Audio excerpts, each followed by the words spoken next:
Hi, welcome to Story Motor. I'm Vern with another wonderful story. Today's story is entitled Sister Rosetta Tharpe, Godmother of Rock and Roll.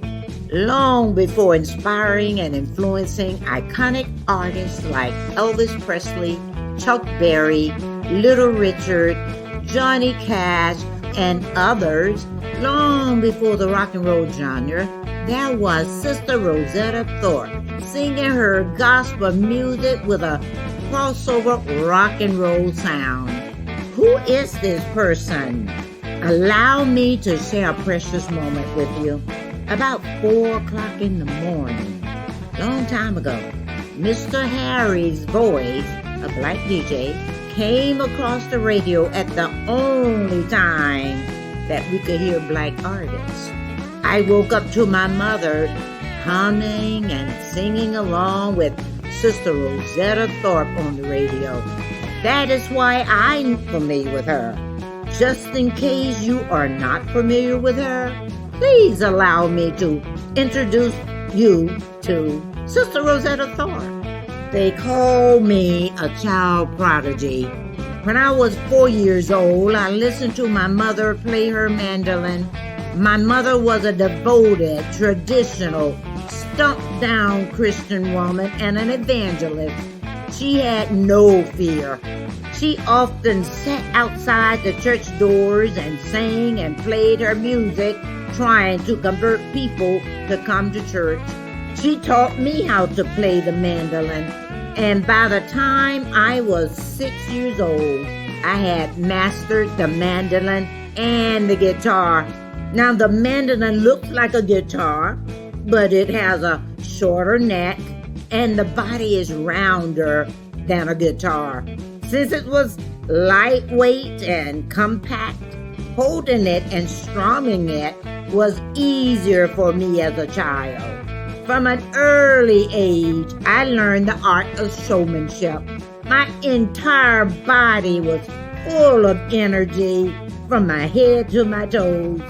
I rocked from side to side, hunched my shoulders to the music, and I did the duck walk, expressing real feelings from my gut, real soul and spirituality in my music. If you think for a minute, you'll probably see a present-day rock and roll icon doing the same thing. My fingers popped on the strings of the mandolin like corn in a kettle. My picking hand lifted off the strings with my arms making a circular windmill motion, which was innovative and risque during those times. My music covered the congregation like the summer shower washing the dirt off the road. My music flowed through me, inspiring them until they rejoiced. Moving on from the mandolin to the piano, I would rejoice and cut a dance step or two myself. As I sang, I held my guitar firmly and my pick firmly in my hand, and I looked up as if I saw God and was talking directly to Him.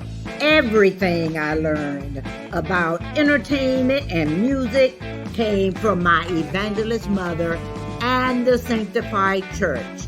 As far as I can remember, way back to Cotton Plant, Arkansas, where I was born in 1915, music was my life. Mom and I were hard-working people with determination and perseverance. Humble people from rural roots have dreams too. We aim to make our dreams a reality when we join the Great Migration, traveling north, performing city to city, church to church, and singing here and there. We landed in Chicago. At age 19, I married Minister Tommy Thorpe. He was a minister, yeah, real old-fashioned. He'd preach and I'd sing.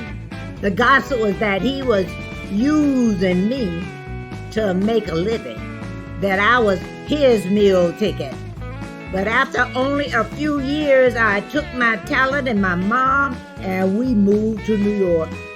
I kept my last name as my stage name. So many lights, so many nightclubs, and so much to notice there in New York. At the famous Cotton Club, my talent was quickly noticed. Yes, I flipped and began singing both gospel and secular music. Singing in the club on Saturday night and in the church on Sunday morning. Oh yeah, it brought criticism and ostracism. What's wrong with her, they said. Why is she singing that kind of music? She done lost her mind. Eventually, I signed a contract and offers poured in. I was on my way. My first hit was Rock Me, which is a church song, but people complained that the lyrics sounded more like an invitation, but not the one to the altar. More gossip flew. The nerve of her changing that song died away. I want a tall, skinny papa. I want a tall, skinny papa. I want a tall, skinny papa. That's all I ever really need. People could not interpret that as spiritual. Oh, yes. Eyes rolled and criticism flew. Girl, what are you doing with that music? But I had a contract, and that explained it for me. Taking my talent on the road, I successfully teamed up with many greats like Duke Ellington, Cab Calloway, the Dixie Hummingbirds, and the Jordanaires. Yes, the Jordanaires, a white gospel group. The Jordanaires sang backup for Elvis Presley later. Segregation kept blacks and whites from performing together, so it was unheard of when I teamed up with the Jordanaires. I saw race as irrelevant. I tried to bridge the gap with my music. We were well received everywhere we went. My audiences were average working people that I made a personal connection with. I had a good, outgoing personality, and I talked to my audience and got them laughing. They felt inspired by my music as if they had helped me write the songs. When I came to town, crowds lined up 3 to 4 times around the block because they knew that they would get a good show and be inspired. I made some trailblazing moves during those times. I traveled around the country on a big old bus, customized bus, with my name splattered across the sides of it. It was customized with beds in there and the vanity. During those times, we could not stay in many of the nicer hotels and had to sleep, so we slept on the bus. We had a white bus driver who helped us out with food and such. Sometimes people would take a chance and help us. They would tell us to come around to the back of the restaurant to get our food, but we still had to take it back to the bus to eat it. Often when the Jordanaires went to eat, they ordered the same for me and brought it to me on the bus. Everything was so segregated, but that is how we made do on the road. Teaming up with Marie Knight was a very successful union, but not without gossip and criticism. 2 women on the road alone without accompaniment was risky and unheard of. We both could play several instruments. We did not need accompaniment, but the gossip continued. Unfortunately, our union was dissolved when Marie lost her mom and children in a fire. My solo career included a staged marriage with the 3rd husband on a baseball field. It was at a baseball stadium in Washington, D.C. There were about 25,000 fans in attendance, coming from all over the world. It was a storybook-like wedding with me as Cinderella and my husband as Prince Charming. I stood there on the picture mound of the stadium with my family and friends standing all around me. Rosette, my backup singers, were there, and Marie Knight was there. Afterwards, I had a concert in my wedding dress. It concluded with fireworks, and it ended almost at midnight. The entire wedding and performance was recorded, and later I released it, and it was a top-selling album.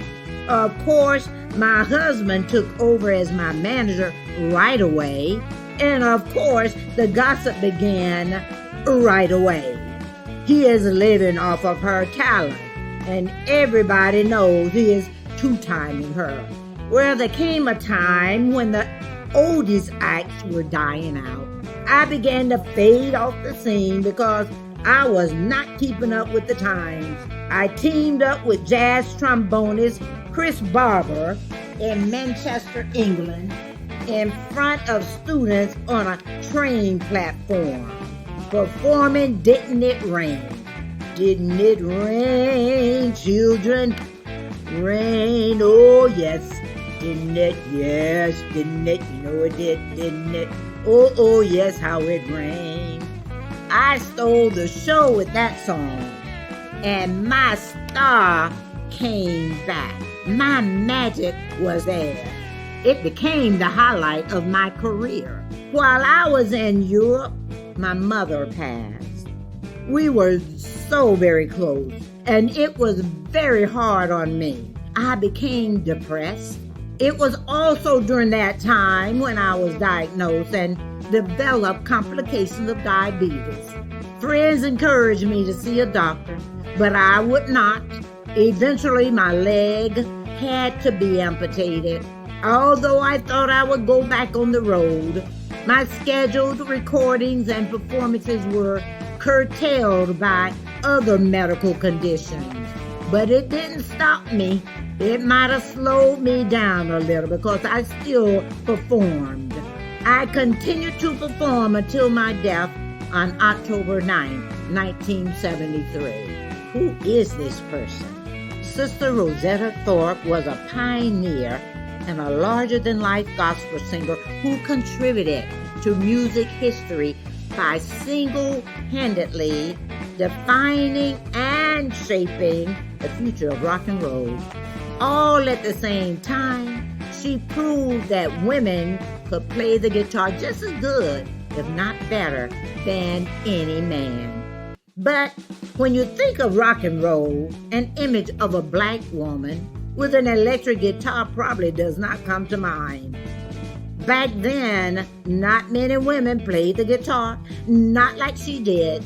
Her picking movement and rock and roll sound influenced so many artists. Those artists who have been named as the pioneers, no doubt, they were influenced by Sister Rosetta Tharpe. Not only that, but her influences was also felt beyond the United States to places like England and Europe as well. She was inducted into the Rock and Roll Hall of Fame in 2018. She is called the Godmother of rock and roll. Now, that title by itself cemented her rightful place in history. She will forever be remembered as the true godmother of rock and roll. In my opinion, she is someone who we should not only know, but celebrate. The song I heard my mom hum and sing early in the morning was, "Precious Lord, take my hand, lead me on and let me stand. I am tired." You worked so hard. I am worn. Oh, yes. But I have to go on anyhow. Through the storm through the rain. Lead me on just the same. Take my hand, precious Lord, and lead me on. Sister Rosetta Tharpe, Godmother of Rock and Roll. Thanks for stopping by and listening to another wonderful story. I hope you enjoyed it. Come back and visit anytime. I'll be happy to have you. Goodbye for now.